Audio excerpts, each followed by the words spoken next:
পুলিশের উপর মানুষের আস্থা এমনিতেই দিনে দিনে মানুষ হারিয়ে ফেলতেছে।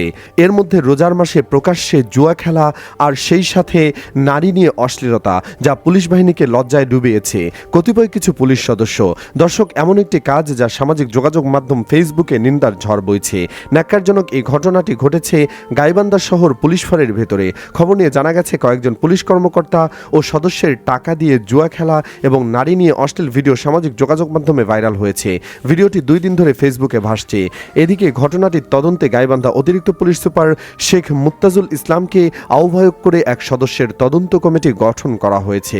ছড়িয়ে পড়া 2 মিনিট 23 সেকেন্ডের একটি ভিডিওতে দেখা যায় একটি লম্বা টেবিলের ঘেঁষে চারদিকে চেয়ার লাগানো। চেয়ারে 5 থেকে 6 জন বসে আছেন। পাশে পুলিশের পোশাকে একজন দাঁড়িয়ে আছেন। কেউ টি শার্ট, কেউ গেঞ্জি, কেউ পুলিশের পোশাক পরে আছেন। একজনের মাথার উপরের দিকে কালো চশমা। প্রত্যেকের সামনে টেবিলে একটি করে মানিব্যাগ। টেবিলের চারপাশে বসে আছেন তারা। টেবিলের উপরে তাস ও টাকা। চেয়ারে বসে টেবিল থেকে তাস নিচ্ছেন। মুখে 17, 18, 20 গোনা হচ্ছে।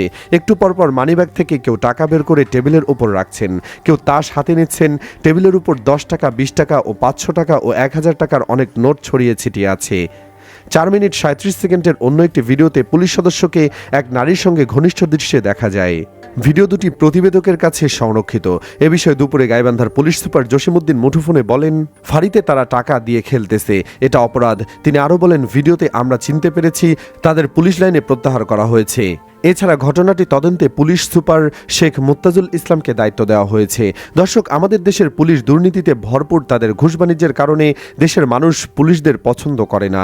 এর মধ্যে এমন ন্যাক্কারজনক কাজ করেছে যা পুলিশের ভাবমূর্তি ক্ষুণ্ণ করেছে।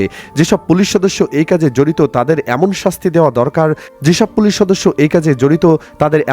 দেওয়া দরকার যাতে করে এমন কাজ করার সাহস আর কেউ না পায়। দর্শক, তাদের কি শাস্তি হলে আপনি খুশি হবেন জানিয়ে দিন কমেন্টে। ধন্যবাদ।